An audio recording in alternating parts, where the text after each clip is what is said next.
We are still in the parables. Our last week in Summer in the Parables, we've covered pretty much all the big ones, some of my favorite ones, some of the weird ones. And of course, many of the parables are a bit weird. But today we're going to cover the unforgiving servant. Again, one of the Jesus's big and most famous parables. So let's just jump into it. Matthew chapter 18, starting in verse 23. Jesus says, "Therefore, the kingdom of heaven is like." Okay, so we've seen some of these parables already this summer. It's a parable about what God's kingdom is like.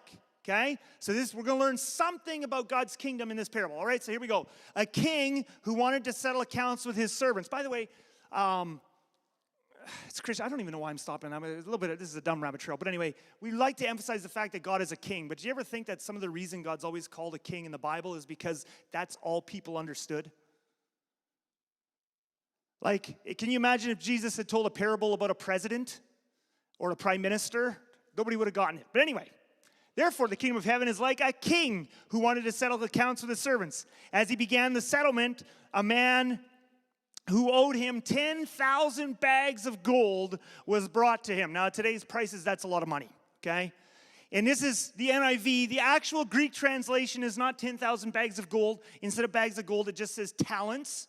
Okay, and a talent was just a weight of precious metal. It was 60 or 70 pounds. So this is like, 600, 700,000 pounds of some kind of precious metal, whether it's gold or silver. The point is, it's a lot of money.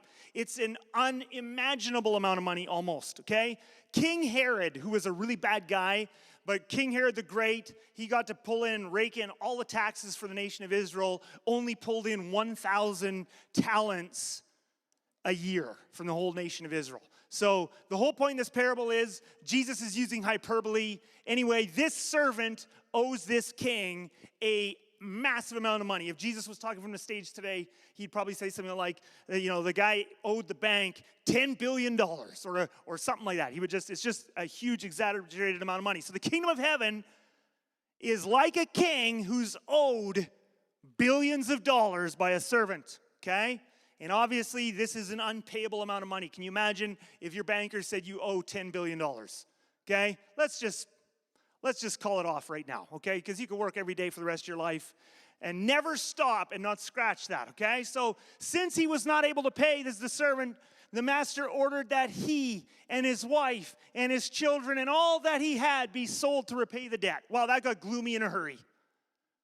And if we're getting real literal about parables, which I keep warning you not to do, if you get too literal with this parable, it sure looks like God's in favor of slavery. But we'll come back to that, okay? He isn't. So we keep going, but he can't pay it back. The kingdom of heaven is like a king who is owed billions of dollars by a servant who absolutely cannot pay it. Of course he can't. None of us could pay off something like that. Verse 26, at this, the servant fell on his knees before him. "Be patient with me," he begged, "and I will pay back everything." So he has good intentions. He can't. That's the point of this parable. He can't pay it off. It doesn't matter how much you or I beg. I don't think we have any billionaires here. And if you are a billionaire, please come and see me. Okay? I just want a little bit of your money. That's it. For the church. Verse 27. The servant's master took pity on him, canceled the debt, and let him go, okay? So this is big.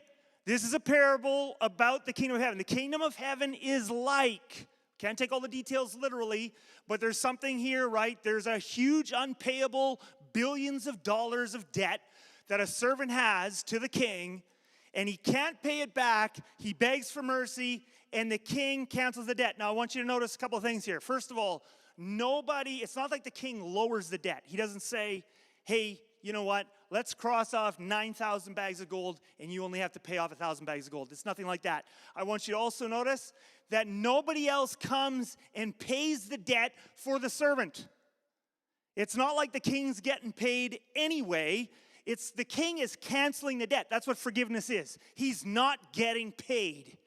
He's out 10,000 bags of gold, okay? So the kingdom of heaven is something like this, okay? A king is owed a lot of money. The servant cannot pay such an unimaginably large amount of money. The king cancels the debt, okay? Now, we could end the parable right there, and that would be really wonderful. But Jesus doesn't end the parable there. We now get a plot twist, okay? And so we go into the plot twist. Oh, cancel the debt. Okay, keep going. And the plot twist. Verse 28. But when that servant went out, he found one of his fellow servants who owed him 100 silver coins, which is a lot less than 10,000 bags of gold or 10,000 talents, okay? It's still a bit of money. It's probably in Jesus' day, that's probably like a couple of months of salary. It's a significant amount of money, but it's nothing like what the servant owed to the king. Nothing, okay? But when that servant went out, he found one of his fellow servants who owed him 100 silver coins. He grabbed him and began to choke him. I just love Jesus' parables tend to delve into the violent and the extreme. So right away, I'm just imagining, you remember the old Simpson cartoons. But anyway, you shouldn't watch them though if you're a Christian.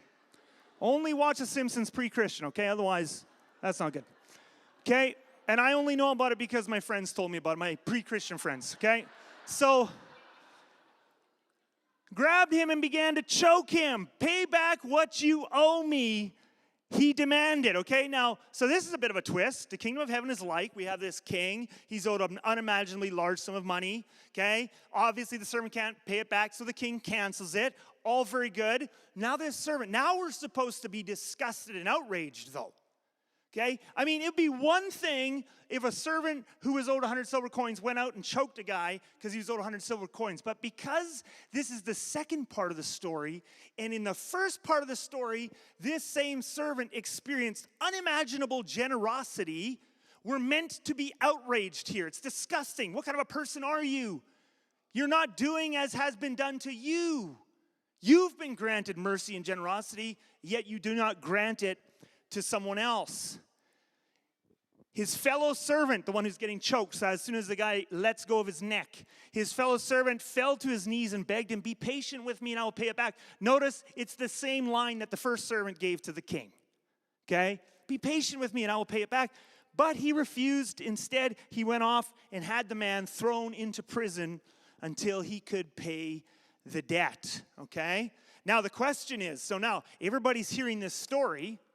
It's kind of like you remember the story in the Old Testament. Maybe you don't. But if you remember the story in the Old Testament, David, remember, he had, there's the whole Bathsheba thing, and he takes, Uriah's wife, Bathsheba, not Hagar, David and Hagar. What? How can I even be a pastor? That's not right, okay? But, there's the David and Bathsheba thing, not Hagar. That's a totally different story. But anyway, David and Bathsheba, he steals Bathsheba from Uriah, this poor, he's the king. And then Nathan tells him a story about a rich man and a poor man, and the rich man steals the poor man's sheep. This is a similar kind of story. It's meant to be like outrage. What kind of a person could do this after he had received such mercy? So is this okay? And when the other servants saw what had happened, they were outraged, as they should be, and went and told their master everything that had happened. Okay? Now the parable again, common with Jesus' parables, gets a little dark. Then the master called the servant in. You wicked servant, he said, I canceled all that debt of yours because you begged me to. Shouldn't you have had mercy on your fellow servant just as I had on you? And in anger, his master handed him over to the jailers to be tortured, of course, until he should pay back all he owed. This is how my heavenly Father will treat each of you unless you forgive your brother and sister from your heart. So let's just put the torture on let's just leave that for just a second. Let's just put that on the shelf, okay? Pretend the torture part wasn't there. We'll come back to it. It does kind of darken the story, doesn't it? I mean, if we're honest, we start out with this wonderful story of limitless forgiveness. 10,000 bags of gold, cancel the debt, I love you. Next second, okay, now I'm handing you over to the jailers, not to just be there, but actually to be tortured, okay? So very dark. We'll come back to it. But in the meantime, if we just forget about that for a moment, this is what the kingdom of heaven is like. And it's a forgiveness story. But not just about it's not just about forgiveness in the sense. Now, this is where you have to understand. This is bigger than just the forgiveness story. Remember, he did not say, in your personal life, this is a story about what forgiveness is like. That's not what he said. He said something much bigger. He said, this is what the kingdom of heaven is like.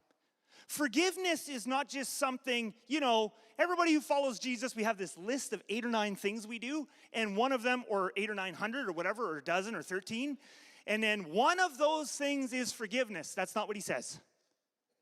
He says, this is what the kingdom of heaven is like, and then he tells a story about forgiveness.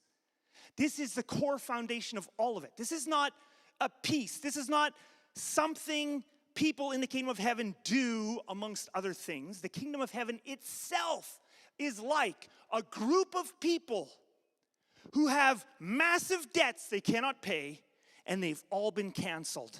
That's what the kingdom of heaven is like. And then as a result of that, these people's lives are radically changed so that when they turn around to their fellow human beings, forgiveness is not just something, oh yeah, I got to work on that because I do all these other things and I got to also do some forgiveness. No. Their whole life, the kingdom of heaven, not just one piece of your life, the kingdom of heaven, the whole kingdom is centered around forgiveness. Now your whole life becomes reoriented. I have been forgiven of so much, which changes everything in my life and how I view life. And now I turn around, and of course, anybody who owes me, clearly I want to pass on this forgiveness that I have received. And if you don't, something is seriously wrong. Something's wrong. It's not just I missed out on part of the checklist. Something's deeply wrong. Now, we're going to come back to that, okay? And have some grace for yourself. Because the tone of this is kind of dark. So let's talk a little bit about the torture. What is with the torture? To be honest, in our modern times here, I could do without the torture in this parable. And really in the ancient times too. I don't think torture was ever really that much of a great idea. So what is going on with the torture? It sort of ruins the mood of what this parable is about, this king who has limitless forgiveness. And so we have to ask the question, because clearly God is somehow represented in this king. Is God a gracious, generous, cancel 10,000 bags of gold worth of debt? Or is God a torturer looming over you that if you don't forgive, he's looking for a reason to throw you to the jailers and torture you? Now, some Christians, many Christians to this would answer, he's both. He's really generous and he's a torturer. I have a bit of a problem with that. Can you really be both? Are these two things like a glass of water? If I take a glass of water and put in a drop of poison, do I have some poisonous water? And I have a glass that is both a little bit poison and a little bit clean? No, everything's tainted. I put a drop of poison in there. I don't want it. Is God both 10,000 bags of gold worth of generous and a torturer? Can you imagine a man who every night comes home to his family and he's incredibly merciful and generous to his family, to his kids, but when he goes to work in the morning, he goes to work and he tortures people and he does horrible things to them? And by the way, these kinds of people have existed. Then many of the Nazis were like this. Now, I'm going to tell you something right now.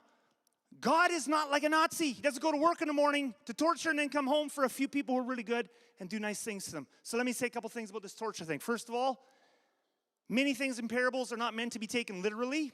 If you want to take the torture part literally, you also have to take another part literally, and that is the part about slavery. Because in this same parable, this king orders that he and his wife, the man who can't pay his debts and children, all be, and all that they have, be sold to pay the debt. Clearly, God is not in favor.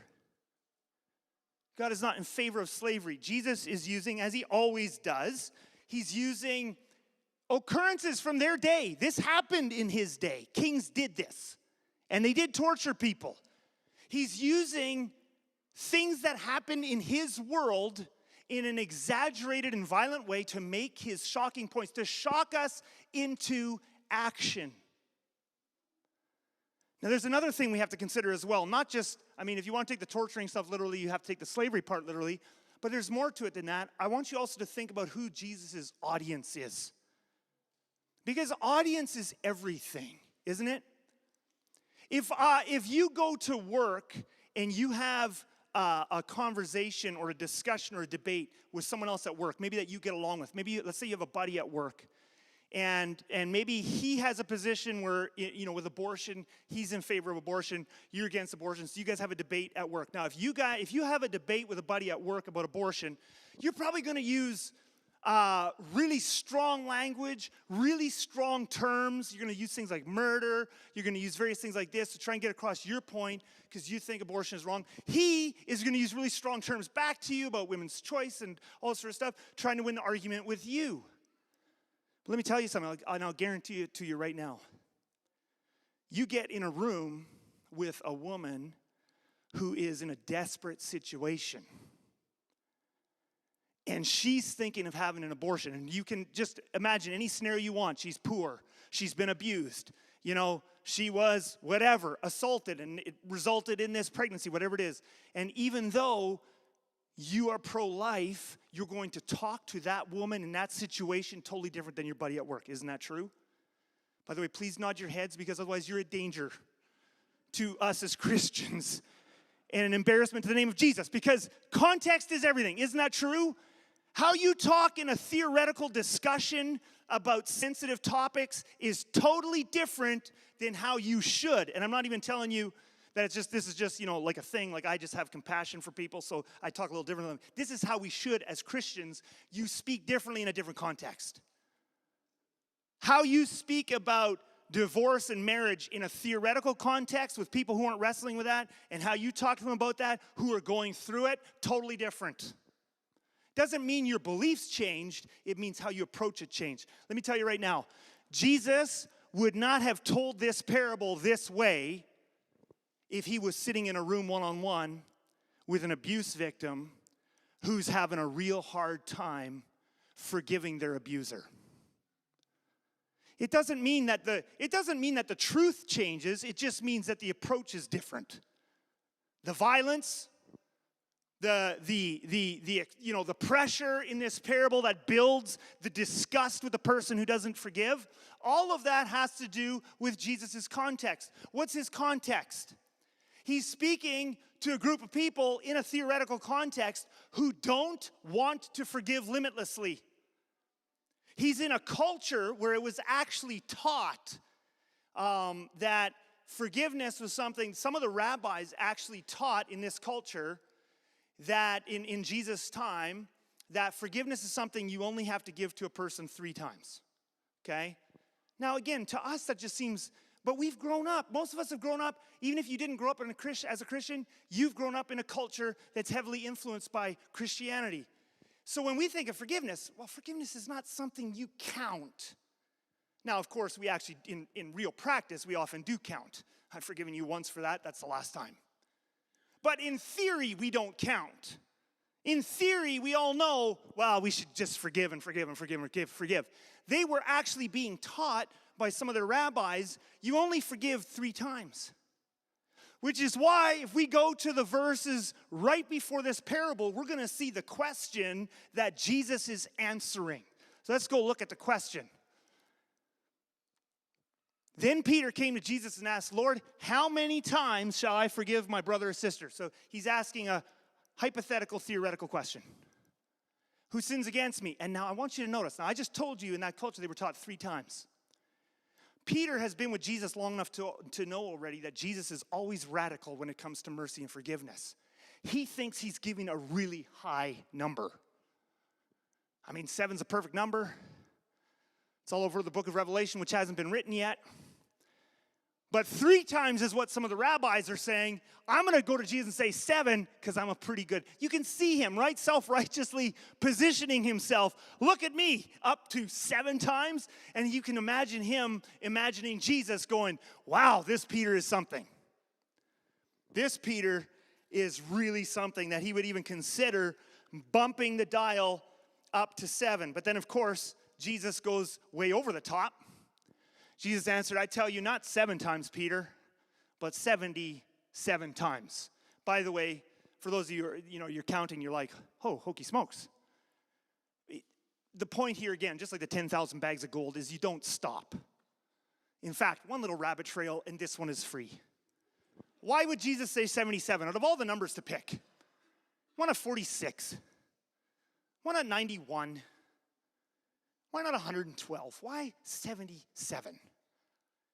Probably either Jesus is doing it this way or Matthew, the way he's organizing Jesus' teaching after, this is a reference back to Genesis 4. You guys all know Genesis 4, right? You've memorized that in your devotions. You should if you're a good Christian.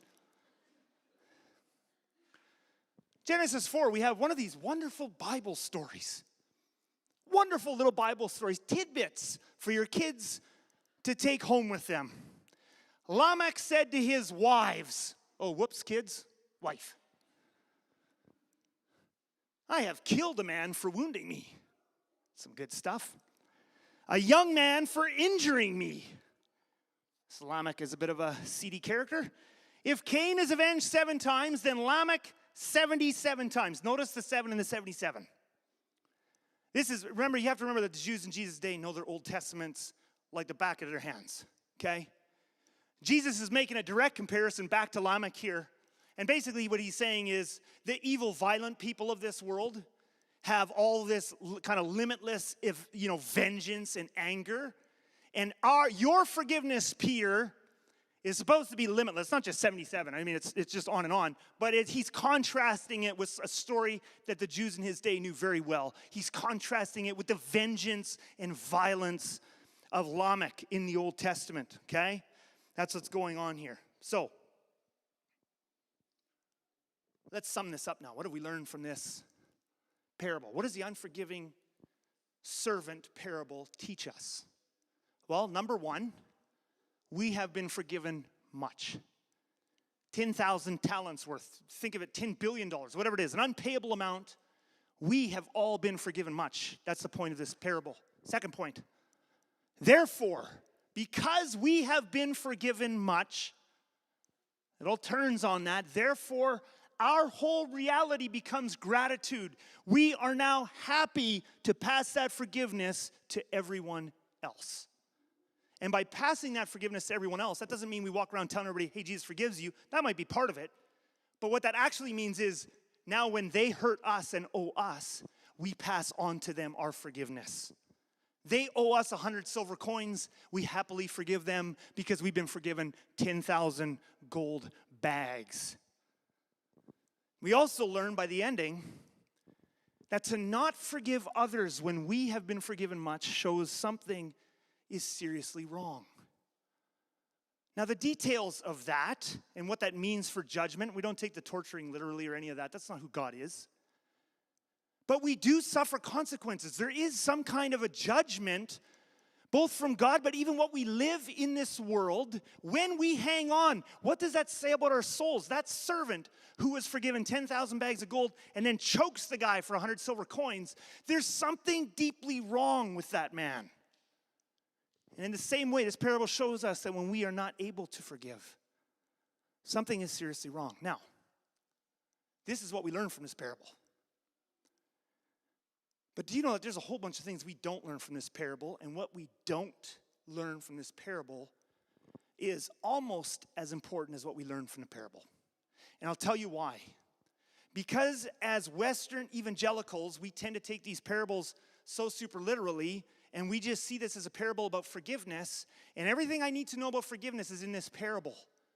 And how many people now have guilt, and they're thinking, well, I'm struggling to forgive some things in my life. But as I read this parable and I see the king torturing people at the end, how mad must God be at me for not forgiving? Okay? That's the wrong way to take this parable. So let me tell you what this parable is not about. What we do not learn from this parable, a parable is not meant to teach us everything about forgiveness. It's not meant to teach us how to forgive. It is only meant to teach us the situation we find ourselves in the kingdom of heaven, which is a situation where we have had a massive debt canceled about, that we owed. And now we, out of that, should want to forgive others. But the parable does not explain to us that forgiveness is often difficult and complex. That's not what a parable is for. A parable is meant to kick us in the butt and shock us into action. This parable does not tell us that forgiveness is sometimes takes a long time. Sometimes forgiveness takes a long time. This parable does not teach us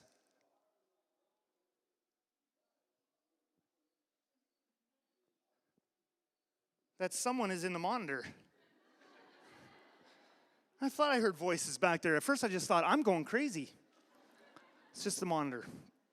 Nothing wrong with that. What we do not learn, this parable does not teach us the steps to forgiveness, and this parable does not teach us that God is actually patient with us in the process of forgiveness. This parable is only meant to communicate one thing, and that is, in the kingdom of heaven, we have been forgiven much, therefore forgiveness is central to everything we do.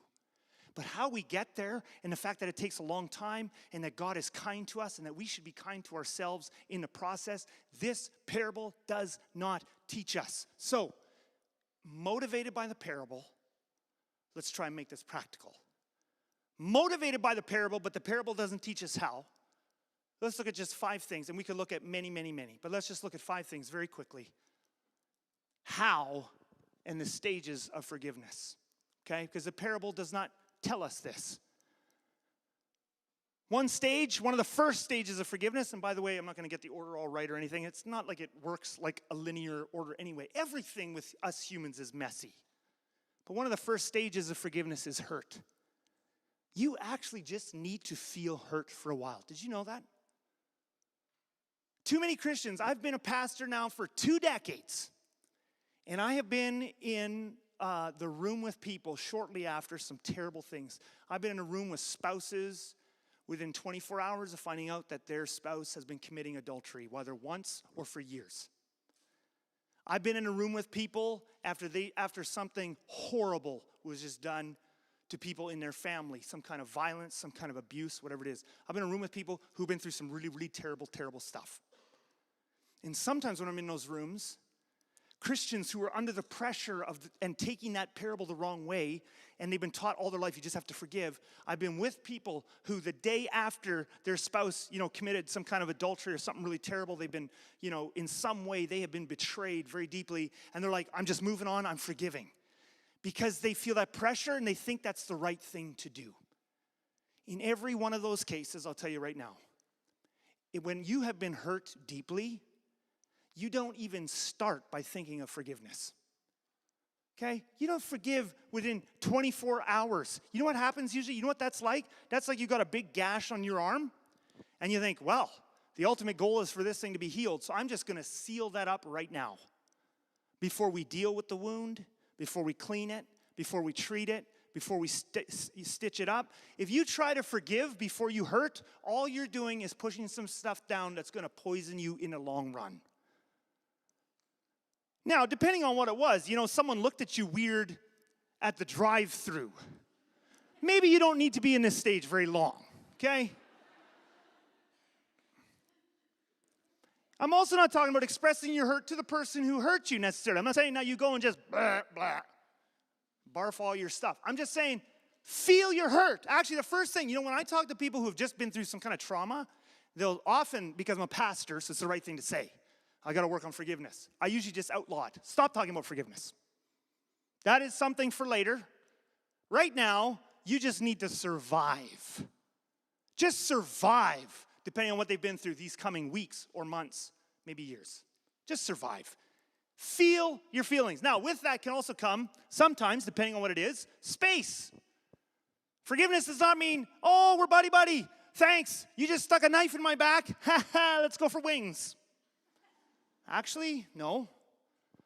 We're going to have some space. We're going to have separation and or, depending on what it is, safety from the perpetrators if necessary. Actually, this is part of forgiving. In a case of, infidelity in a marriage, it is perfectly fine. And I'm not even talking nothing about divorce or nothing, but it is perfectly fine for a spouse to say, you need to be out of the house for 2 weeks. That is not only really Christian, that is in many cases really wise, so that you aren't tempted to murder, right? space. Actually, just have some space. Don't even think about forgiveness. I need space. I need to heal. Forget about healing. I just don't even know what I'm feeling. I need some space. I need some safety. Okay? The parable teaches us we need to forgive. The parable doesn't tell us how we get there. You got to have some grace for yourself in these spaces here. You got to have some kindness for yourself in these spaces.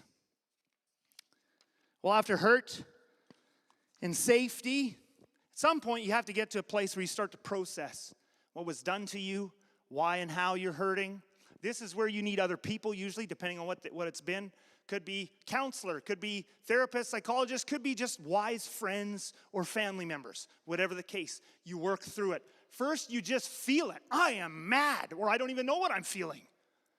Get some separation, process stuff, start to process stuff. Now, when you get to the process part, this is where you have to figure out, so what am I feeling? Rejection, shame, embarrassment, betrayed, whatever it is. This is what I'm feeling. Why is that hurting me? Why is it still hurting me 6 months later? Why is it still hurting me a year later? And you're not mad about the fact that it's still hurting. You're just noticing that it is hurting, and now you're getting the help you need to work through that. Then a fourth stage, and many of us Christians, we just paper over all of this and try to get straight to forgiveness. And by the way, you just won't be able to do it. But here's another one that we often really struggle with. At some point, and these 3 points here, depending on what's been done to you, might take a long, long time. Guess what? God's your Heavenly Father. He's okay with that. Be kind to yourself. At some point, and you can't rush it, you are going to have to accept that you can't change the past. You know, that's a part of forgiveness, a really important part that a lot of us forget. At some point, when it's the right time and wise people are helping you and guiding you, but at some point, you say, ultimately, I can't change what happened to me. I can't change what was done to me. So am I going to just remain captive to that for the rest of my life? At some point, I have to move on. I have to accept that's part of my story now. That terrible thing that happened, that confusing thing that happened, that really bad, and we're not calling it good. It's like, well, I forgive. It just means that's no big deal. No, it was a big deal. What they did to me was wrong. What that person did to me was wrong. But now I have to just accept they did it to me. That person did it to me. I accept. I can't change that. I can't make it not happen. That's not part of my story. That's part of my life story now. And I accept that. That brings us to the last part. And then at some point, as you get far enough into this, you finally have to start making a decision. I'm now going to move forward. I can't change the past. I can't stop. I can't go back in time and stop the things that were done. But now I'm not going to be held forward. I'm not going to be held captive because you and I, you're living and breathing here right now. You still have a future. You and I still have the rest of our lives, however long that is, to live. At some point, you have to make a decision. I'm going to move forward into my future. I still have a life to live. That hurtful part is behind me. It's part of my story, but I'm moving forward. And at some point, for my own good, I need to let go of these negative feelings that are holding me into the past. Now, I wonder as we go into fall, various ones of us, because we're part of the human race, that means all kinds of confusing, terrible, stupid things have been done to you, will be done to you, and will be done by you. The 10,000 bags of gold, you've already been forgiven by God. You're probably going to rack up another couple of thousand before you're done. So the question is, you can't jump from 1 to 4. You can't jump from 3 to 5. I'm not that good of a preacher. It's like, oh, that Kris. I was in 1, and now I'm in 5. Man, I would love to be that good. Nobody's that good except for Jesus. So you know what your goal is? If you're on this journey right now, you're in maybe one of these 5. The goal isn't just to jump to 5. The goal is, I'm in 1. How do I do the best I can do in 1 right now? What do I need to do to really do 1? Don't talk to me about 5. I got to do 1 real well. Maybe you're in 3 and you're like, oh man, I've kind of gotten through these. I haven't been intentional about 3. I need to do 3. I don't need to think about 5. I need to do 3. And I need to do it well. How am I going to do 3? Maybe you're in 4. Where are you at? One of the keys to your forgiveness journey is to remember that you have been forgiven. I absolutely love this quote. It's from N.T. Wright's commentary on Matthew for everyone. If you don't have it, you should get it, and then you should read the book of Matthew again. But here's what N.T. Wright says. Forgiveness is like the air in your lungs. There's only room for you to inhale the next lungful of forgiveness when you've just breathed out the previous one. Isn't that true? I'm going to read that one more time. Forgiveness is like the air in your lungs. There's only room for you to inhale the next lungful when you've just breathed out the previous one. So here's what we're going to do. Melissa has a really cool song that she's going to play. Or they. She, he, they. She. No, she's a she, he's a he. And then they're they. Don't want anybody to get confused. Start the next rumor. They're going to play a song and we're just going to stay seated. So there's no pressure on you to have to sing. This is just a time for you to think. You can either just enjoy the music, you can just think. Where are you in your forgiveness journey, and what do you do next? I'm going to pray for you just very briefly, and then I will pray for you again at the end, but they're just going to play a song. We're just going to enjoy it. Father, we don't want to be held captive by our pasts. Thank you for canceling our 10,000 bags of gold debt.